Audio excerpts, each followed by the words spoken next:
राधा रानी ने कृपा कर दी, हम वृंदावन आ गए, उन्होंने कृपा कर दी, तो हम ऐसा हो रहा है, उन्होंने कृपा कर दी।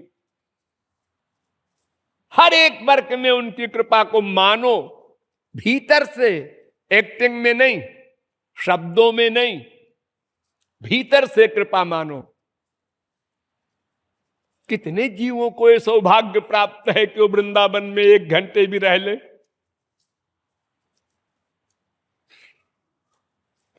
किसी की भावना ही नहीं होती। करोड़ों हमारे देश में ही है जो वृंदावन कभी नहीं आए। कोई कहे भी कि किराया देंगे, है फालतू चीजें, तुम लोग ऐसे पुराने पंथ वाले हो। भगवान भगवान क्या होता है, वृंदावन में भगवान का स्थान है, कैसा है भगवान।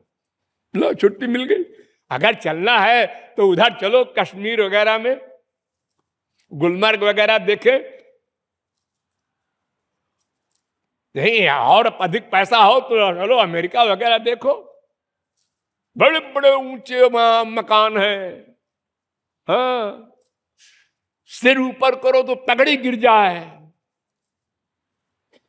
100-100 मंजिल के मकान हैं, वो देखो। और जाते हैं लोग, देखते हैं पैसे वाले, ये सब उनका काम ही यही है बस।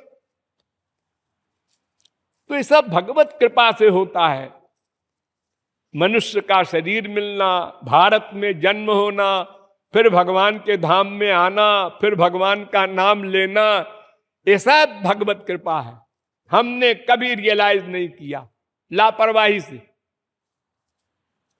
जैसे दिल्ली में, कलकत्ता में रहे, ऐसे वृंदावन में रह रहे हैं, ये फीलिंग नहीं कर रहे हैं, हो रही है हमारे अंदर, ये भगवान का धाम है। इसी स्थान में भगवान खेले थे, उनके चरण पड़े थे, लोटे थे,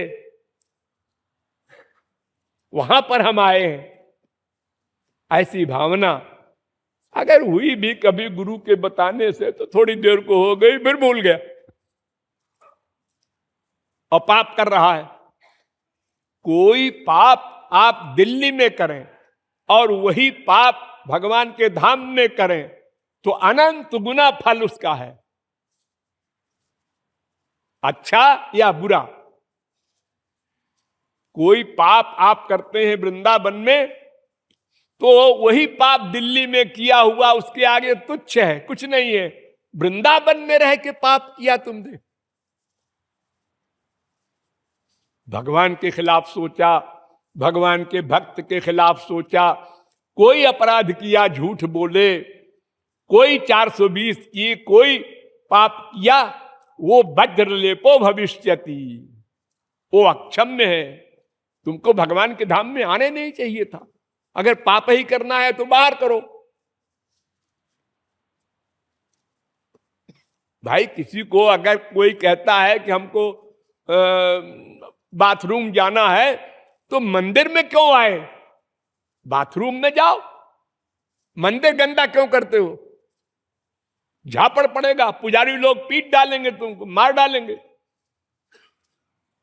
तो ऐसे ही भगवान के धाम में कोई गलती न होने पावे, ये हमको सावधान रहना है, अपने मन को ठीक रखना है, नॉर्मल रखना है।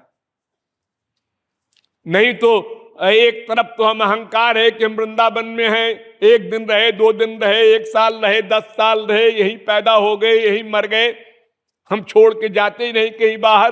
तमाम लोग यहां ऐसे ही सोचते हैं, हमको तो गोलोक मिल जाएगा। ये कितना बड़ा भ्रम है। भगवान के धाम में तुम तब तक हो जब तक भगवान की ही भावना मन में है। भगवान की भावना छोड़ा कि अब कहां भगवान के धाम में, अब तो माया धाम में चले गए और भगवान के धाम में रह के ये पाप किया तुमने, तुमको अधिकार नहीं। जैसे ग्रेजुएट होने के बाद लॉ क्लास में दाखिला होता है, उसके पहले नहीं हो सकता, ऐसे ही समझ बूझ करके संसार से राग द्वेष रहित हो करके वृंदावन आओ, या पहले भी आ गए तो राग द्वेष को, संसार संबंधी निकालने की निरंतर चेष्टा करो, निरंतर करो, यही अभ्यास करो, डटे रहो। आने नहीं देंगे मन में संसार का राग या संसार का द्वेष। और तुम बेधड़क राग कर रहे हो, बेधड़क द्वेष कर रहे हो, तो मरने के बाद क्या होगा पता है? कल्प कल्प भर एक एक नरका। अहंकार ये तुमको, और फल वो। तो राधा रानी केवल कृपा करती हैं इस बात को अच्छी प्रकार से समझकर, और उसको रियलाइज करना चाहिए, अहंकार आने न पावे।